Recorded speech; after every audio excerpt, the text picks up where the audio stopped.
अपनी यान्डेरे गर्लफ्रेंड, जिसका अंडरवर्ल्ड और असली बिजनेस की दुनिया दोनों पर दबदबा था, से बचने के लिए मैंने समुद्र में कूदकर और देश छोड़ देकर अपनी मौत का नाटक किया। उसने मेरे लिए एक शानदार अंतिम संस्कार किया और यहाँ तक कि मेरी राख से शादी भी कर ली। 1 साल बाद जब मैं एक बार में 8 युवा मॉडल्स के साथ मजे कर रहा था तो मैंने ऊपर देखा और उसकी ठंडी नजरों से मेरी नजरें टकरा गईं। मिकाई पूरे 30 सेकंड तक जम गई, फिर उसके होठों पर एक क्रूर मुस्कान आ गई। उसने एक ही घूंट में अपनी ड्रिंक पी ली, रेलिंग पर हाथ टिकाए और ऊपरी मंजिल से नीचे कूद गई। लेकिन जैसे ही वह नीचे उतरी, मैं वहां कहीं नहीं था। उसे सिर्फ मेरा भेजा हुआ एक टेक्स्ट मैसेज दिखा, तुमने मुझे किसी और समझ लिया है, मैं तुम्हारा एक्स बॉयफ्रेंड नहीं हूँ। इस बीच मैं बुरी तरह डरा हुआ था। मैं मिकाई से दोबारा कैसे टकरा सकता था? मेरा काम तमाम हो गया था। बिना एक पल गंवाए मैंने वहां से तुरंत 9-2-11 होने का फैसला किया और शहर के 5 ब्लॉक तक तेजी से भागा। जब मुझे यकीन हो गया कि मैं बार से काफी दूर आ गया हूँ, तब मैं टैक्सी पकड़ देने के लिए रुका।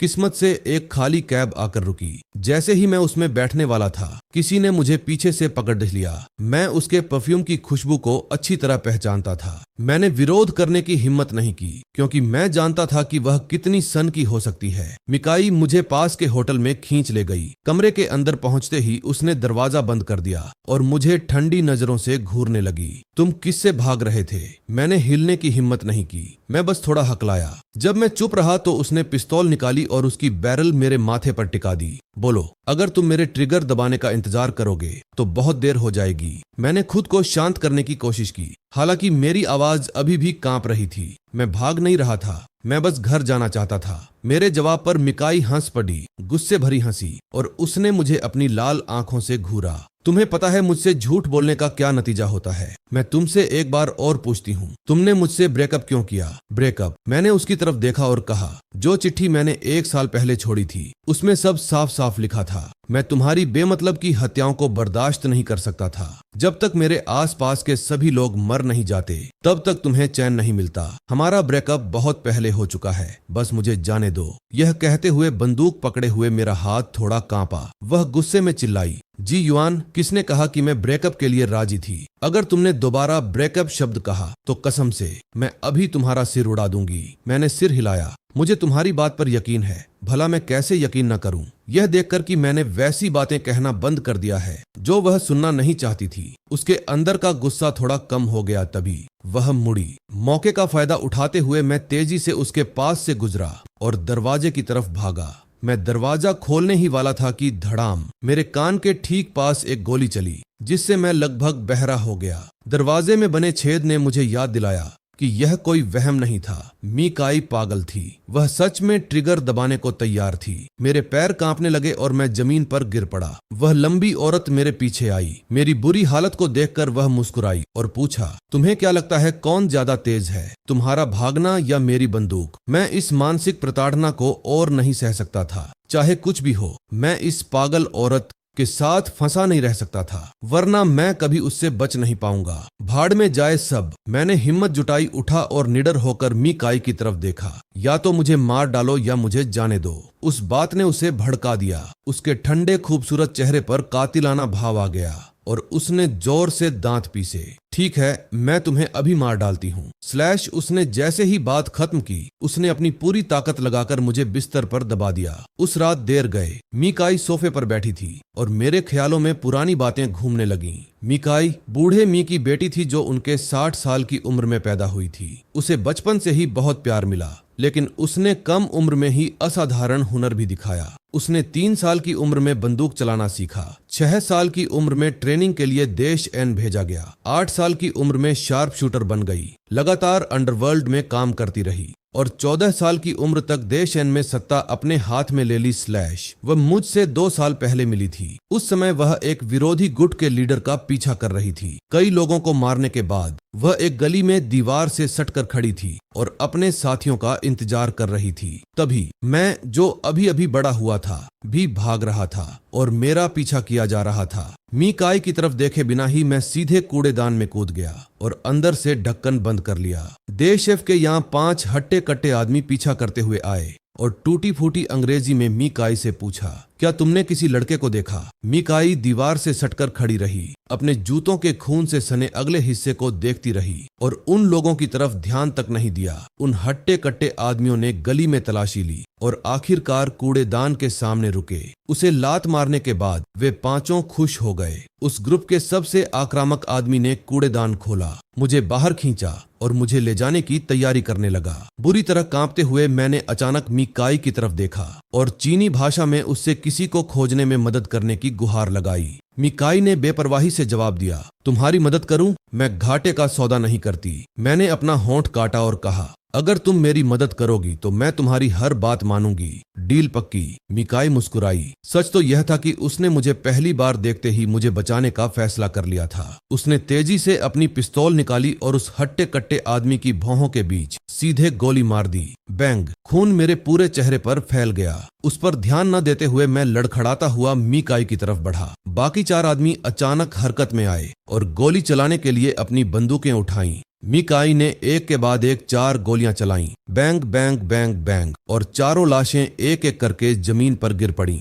थोड़ी दूर जाने के बाद मेरे पैर लड़खड़ा गए और मैं घुटनों के बल गिर पड़ा। कैम्फलाज मुझे गली के आखिर में खड़ी एक काली सेडान कार तक ले गई। एक गुर्गे ने अंदर से जल्दी से दरवाजा खोला। जैसे ही कार चलने लगी, उस गुर्गे एलन ने रियर व्यू मिरर में मुझे चोरी छिपे देखा। कैम्फलाज ने रूखेपन से कहा, क्या तुम्हें अपनी आंखें और नहीं चाहिए? चौंक कर एलन ने तुरंत नजरें हटा लीं। उसका उत्सुक होना स्वाभाविक था। उनकी बॉस 19 साल की थी और अभी भी वर्जिन थी। फिर भी अचानक वह एक हैंडसम नौजवान को घर ले आई थी। भला कौन उत्सुक नहीं होगा? पिछली सीट पर बैठे हुए मेरा दिल जोरों से धड़क रहा था। ये औरत ऐसी लग रही थी जिससे पंगा लेना ठीक नहीं होगा। क्या वह सच में अपनी बात रखेगी? क्या होगा अगर उसने मुझे जाने नहीं दिया? पुलिस को बुलाऊं? क्या फ्रांस की पुलिस सच में कोई मदद कर पाएगी? मैंने पहले भी उन्हें बुलाने की कोशिश की थी जब 5 हट्टे कट्टे आदमी मेरा पीछा कर रहे थे, लेकिन मेरा फोन टूट गया था। कार शहर के बाहरी इलाके में एक विला के सामने रुकी। कैम्फलाज ने एलन से कहा,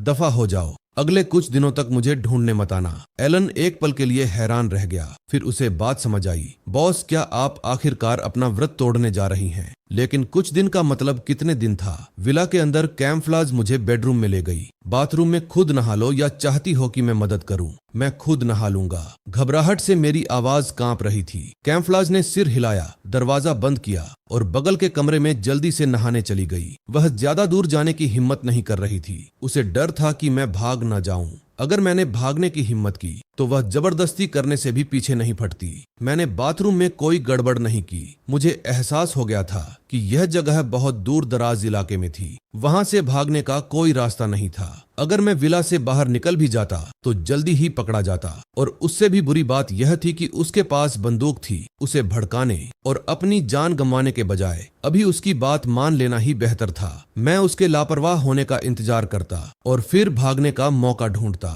दरवाजे पर दस्तक हुई। मैं अभी तैयार नहीं हुआ था। बाहर से कैम्फलाज की बेसब्र आवाज आई, जल्दी करो। मैंने जल्दी से बाथरोब पहना। जैसे ही मैं बाथरूम से बाहर निकला, कैम्फलाज खुद को रोक नहीं पाई और मुझे खींचकर बिस्तर पर ले गई। जब उसके ठंडे पतले होंठ मेरे होंठों से मिले तो हम दोनों ठिठक गए। ये हमारा पहला किस था। अगले दिन दोपहर के आसपास मेरी नींद खुली और मैंने चुपके से निकलने की कोशिश की, लेकिन अचानक मुझे वापस खींच लिया गया। तुम कहाँ जा रहे हो? नींद से भरी उसकी आवाज भारी और आकर्षक थी। मैंने घबराहट में घूंट भरा। मुझे कुछ जरूरी काम निपटाना है। उसने आंखें बंद करके मुस्कुराते हुए कहा, तुम होशियार हो। हाँ, मैं हूँ। मैं उसकी सीमाओं को परख रहा था, भागने का मौका ढूंढ रहा था। बदकिस्मती से उसका मुझे जाने देने का कोई इरादा नहीं था। उसे पिछली रात ही एहसास हो गया था। यह पहली नजर का प्यार था। चाहे मेरा चेहरा हो या उसके पीछे का इंसान जिसने उसे मोहित किया था, वह मुझे पाने के लिए दृढ़ थी। उसकी खामोशी और अपनी हथेलियों पर ठंडे पसीने को महसूस करके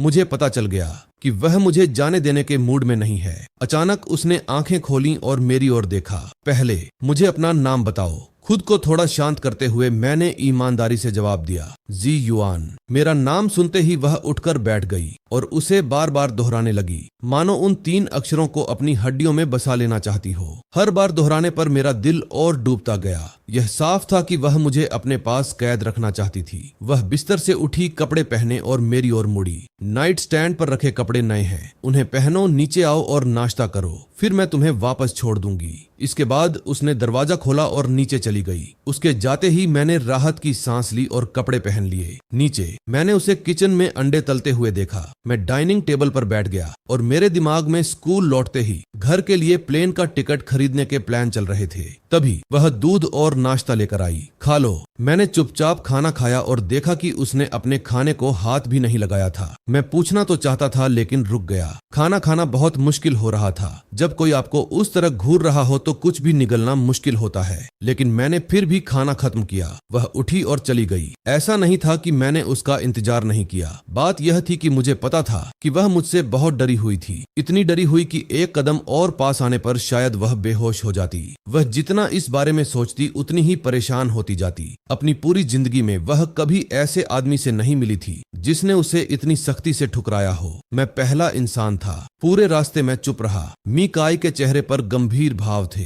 इतने गंभीर कि डर लग रहा था। क्या मैं उसे इतना नापसंद करता था कि एक शब्द भी नहीं बोल रहा था? कल से अब तक जब उसने खुद बात शुरू की, उसके अलावा मैंने सिर्फ 2 बार बात की थी। एक बार मदद के लिए और एक बार हालात समझने के लिए। जैसे ही स्पोर्ट्स कार विला कॉम्प्लेक्स से बाहर निकली, मीकाई ने रूखेपन से पूछा, कहाँ जाना है? कितना समय लगेगा? अपनी मिलीजुली भावनाओं को दबाते हुए मेरी उंगलियां थोड़ी कांप रही थीं। पहले स्कूल वापस, कल सुबह वहां सब खत्म हो जाएगा। यह सुनकर मीकाई ने स्टीयरिंग व्हील पर अपनी पकड़ मजबूत की और इस विचार को मना कर दिया। मैं तुम्हें शाम 7 बजे लेने आऊंगी। मैंने शांत दिखने की कोशिश की। मैं 7 बजे खुद वापस आ जाऊंगा, तुम अपना काम करो। मीकाई ने अचानक ब्रेक मारा। आज रात मिलते हैं। क्या तुम पक्का कह रही हो? मुझसे झूठ बोलने के नतीजों के बारे में अच्छी तरह सोच लेना। मेरा दिल जोर से धड़कने लगा। हालांकि कल से वह मेरे साथ नरमी से पेश आ रही थी, फिर भी मुझे डर लग रहा था। मैंने सीधे उसकी आंखों में देखा। मुझे यकीन है, मैंने कहा। हालांकि मन ही मन में सोच रहा था कि जैसे ही एकेडमी पहुंचूंगा तुरंत वहां से 9-2-11 हो जाऊंगा। घर के लिए सबसे पहली फ्लाइट का टिकट लूंगा और कभी भी कंट्री एफ वापस नहीं आऊंगा।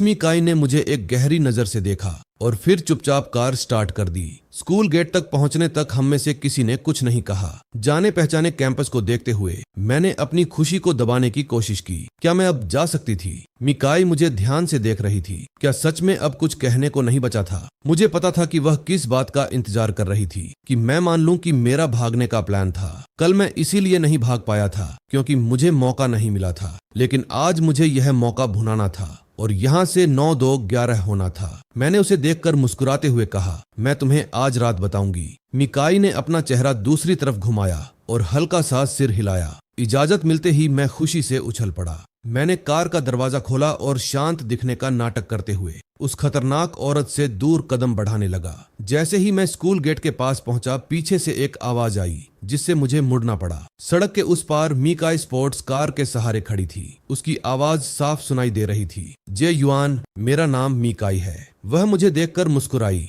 एक ऐसी चमकदार मुस्कान जो लगभग आंखें चौंधिया देने वाली थी। मैंने हाथ हिलाकर जवाब दिया, फिर मुड़ी और तेजी से एकेडमी के अंदर चला गया। मीकाई ने फोन निकाला और कॉल किया। उसकी आवाज ठंडी थी, मॉस एकेडमी को घेर लो। मैं एक इंटरनेशनल स्टूडेंट था जो पिछली रात ही ग्रेजुएशन डिनर में शामिल हुआ था। अपने डॉर्म में वापस आकर मैंने जल्दी जल्दी अपना आईडी, पासपोर्ट और डिप्लोमा इकट्ठा किया और उन्हें अपने बैग में भर लिया। मैंने एक बर्नर फोन चालू किया और सबसे पहली फ्लाइट बुक की। कपड़े या दूसरी जरूरी चीजें पैक करने का समय नहीं था, इसलिए मैंने अपना बैग उठाया और बाहर भागा, लेकिन दरवाजे पर ही एक सफाई करने वाली महिला से टकरा गया। 15 मिनट बाद कचरे की गाड़ी धकेलती हुई एक सफाई कर्मचारी धीरे धीरे एकेडमी से बाहर निकली। वह भेष बदले हुए मैं ही था। आसपास का इलाका काले कपड़ों में लोगों से भरा हुआ था, जिनमें एशियाई और पश्चिमी दोनों तरह के लोग शामिल थे। वापस लौट रहे छात्र डर के मारे देख रहे थे। उन्हें आतंकवादी हमले का डर था। जब मैं गाड़ी धकेल रहा था तो मेरा दिल जोरों से धड़क रहा था। शुक्र है कि मैंने इस भेष के लिए पैसे दिए थे, वरना मैं जरूर पकड़ा जाता। मैंने अपनी टोपी नीचे की और अपना आधा चेहरा मास्क के पीछे छिपा लिया, लेकिन कोने से एक नजर डालने पर पता चला कि काले कपड़ों वाले आदमी मेरी सोते हुए एक एक तस्वीर पकड़े हुए थे। यह नजारा देखकर मेरे रोंगटे खड़े हो गए। किस्मत से उन्होंने मुझसे पूछताछ करने के लिए आगे बढ़ने के बजाय बस मुझे एक नजर देखा। मैंने आधे घंटे तक कचरे की गाड़ी तेजी से धकेली और फिर आखिरकार दीवार के सहारे गिर पड़ा। हाम रहा था। मैंने जल्दी से अपना बैग खंगाला, एयरपोर्ट जाने की तैयारी कर रहा था, लेकिन जब मैं मुड़ा तो जम गया। मिकाई पास ही खड़ी थी, मुझे बुरी नजर से घूर रही थी। आज रात मिलते हैं जी युआन, तुम बहुत बड़ी झूठी हो। उसकी आवाज ठंडी थी। मैं भागने के लिए मुड़ा। मेरा दिल इतनी जोर से धड़क रहा था कि लग रहा था जैसे सीने से बाहर निकल आएगा, लेकिन मैं ज्यादा दूर नहीं जा पाया कि मिकाई ने मेरी कलाई पकड़ ली। उसने मुझे गंभीरता से देखा और कहा, मुझे छोड़कर मत जाओ, मैं तुम्हें पसंद करती हूँ। मैं इतना हैरान था कि कुछ बोल नहीं पाया। मैं उसे पसंद नहीं करता था। मिकाई ने मुझे कसकर पकड़ लिया। मैं तुम्हारे मुंहे पसंद करने का इंतजार कर सकती हूँ। जब वह बोल रही थी, काले कपड़ों वाले कई आदमी मेरे पास आ गए और आखिर में मुझे वापस विला ले जाया गया। उसके बाद से मिकाई एक अलग इंसान लगने लगी। उसने तीनों समय का खाना खुद बनाया, मेरे कपड़े धोए और चाहे कितनी भी देर हो जाए मेरे साथ रहने के लिए घर आई। मिकाई ने मुझे आजादी दी। उसने बस लोगों को दूर से मेरा पीछा करने के लिए कहा। जब मैं फ्रांस घूम रहा था, यह पक्का करते हुए कि जो भी चीज मुझे एक पल के लिए भी पसंद आए वह अगले ही पल मेरे सामने हो। उसके बाद के 3 महीनों में मिकाई को कभी गुस्सा नहीं आया। उसने कभी मेरे झूठ के बारे में मुझसे कुछ नहीं कहा, भले ही उसे सच पता था। यह प्यार में उसका पहला अनुभव था और वह बस इसे संजोकर रखना चाहती थी। जब तक मैं उसे छोड़कर नहीं जाता तब तक और किसी चीज से कोई फर्क नहीं पड़ता था। रात के 2 बज रहे थे और मिकाई अभी तक लौटी नहीं थी। मैं बिस्तर पर करवटें बदल रहा था। मुझे नींद नहीं आ रही थी। 6 महीनों में यह पहली बार था जब मिकाई इतनी देर तक बाहर रही थी और मेरे मन में तरह तरह के ख्याल आ रहे थे। क्या उसे कुछ हो गया था या उसे कोई नया मिल गया था? आखिर भले ही इन अटकलों से मेरे भागने में मदद मिली, फिर भी मैं इनके बारे में खुश नहीं हो पा रहा था। नंगे पैर खिड़की की ओर जाते हुए मुझे अचानक एहसास हुआ कि शायद मुझे उससे प्यार हो गया है। नहीं, मुझे वह पल याद आया जब उसने मुझे बचाया था। प्यार करते समय उसके दिल की धड़कन की आवाज और पिछले 6 महीनों में साथ खाना पकाने, टीवी देखने और तारे निहारने के वे छोटे छोटे पल। तभी आंगन में एक स्पोर्ट्स कार आकर रुकी। मैं भागकर नीचे गया और देखा कि मिकाई खून से लथपथ थी। डॉक्टर गोली निकाल रहे थे। हालत गंभीर थी और उसके शरीर के जरूरी संकेत तेजी से कम हो रहे थे। मैं सोफे के पास घुटनों के बल बैठा और उसका हाथ कसकर पकड़ लिया। मिकाई, मैं तुम्हें पसंद करता हूँ। अगर तुम बच गईं तो मैं तुमसे शादी करूंगा। 2 मिनट बाद मिकाई की हालत में चमत्कारिक रूप से सुधार हुआ। डॉक्टर ने सर्जरी जारी रखी जबकि एलन और चीजिया चुपचाप बाकी लोगों को कमरे से बाहर ले गए। 3 दिन बाद वह मेरी बाहों में जागी। क्या वे शब्द सच थे? मैंने मुस्कुराते हुए सिर हिलाया। ये सच है, मैं तुम्हें पसंद करता हूँ। उस दिन के बाद से हमारा रिश्ता तेजी से गहरा होता गया। ऐसा लगता था कि मिकाई मुझे हर समय अपने पास रखना चाहती है और जब भी उसे बाहर जाना पड़ता था तो वह मुझसे दूर जाने में हिचकिचाती थी। एक दिन मिकाई के जाने के कुछ ही देर बाद मुझे अपनी हाई स्कूल की क्लासमेट शेन मियाओ मियाओ का फोन आया। वह दे शेफ में एक आर्ट एग्जीबिशन आयोजित कर रही थी और मेरी मदद चाहती थी, यह याद करते हुए कि जब मैं बेहोश हो गया था तो वह मुझे कितनी तेजी से अस्पताल ले गई थी। मैंने तुरंत हाँ कह दिया। पैर के दर्द को नजरअंदाज करते हुए मैं उठा। मिकाई का मेरे लिए खरीदा हुआ सूट चुना और ड्राइवर से मुझे एग्जीबिशन वाली जगह ले जाने को कहा। मिस्टर जेई, मैं यहीं आपका इंतजार करूंगा। कार से निकलते ही मैं शेन मियाओ मियाओ से टकराया। मुझसे मिलने के लिए आते ही उसकी आंखें चमक उठीं। जी युआन, चलो पहले कुछ खा लेते हैं। मैंने विनम्रता से मना कर दिया। मैंने खाना खा लिया है, सीधे एग्जीबिशन चलते हैं। हम एक एक करके गैलरी में गए जबकि ड्राइवर ने झिझकते हुए और माथे पर बल डाले हुए फोन किया। दूसरी जगह का माहौल बिल्कुल अलग था। विला के अंदर मिकाई सोफे पर आराम से बैठी थी और अपने सामने घुटनों के बल बैठे आदमी को बेरुखी से देख रही थी। तुम कैसे मरना चाहते हो? वह आदमी घबराकर गिड़गिड़ाने लगा। प्लीज मेरी पत्नी और बच्चों को छोड़ दो, मेरे साथ जो चाहो करो। आसपास खड़े गुर्गे तिरस्कार से हंसने लगे। मिकाई अचानक मुस्कुराई। उसने अपनी बंदूक उठाई, आदमी के कंधे पर गोली मारी और बंदूक की नली उसके सिर पर टिका दी। कोई और इच्छा? बेझिझक बताओ। पता चला कि इस आदमी ने मिकाई के एक साथी को ड्रग्स की तस्करी के लिए मजबूर करने की कोशिश की थी और नाकाम रहा था। उसने उस साथी के पूरे परिवार को खत्म करने की भी कोशिश की थी। फिर भी अब वह रहम की भीख मांगने की हिम्मत कर रहा था। मिकाई के अपने अपने लोगों के लिए कड़े नियम थे। कोई मानव तस्करी नहीं, कोई ड्रग्स नहीं और सेना या पुलिस को निशाना नहीं बनाना। तभी एक औरत और बच्चा तेजी से सीढ़ियों से नीचे आए। जख्म देखकर बच्चा अपने पिता की ओर भागा।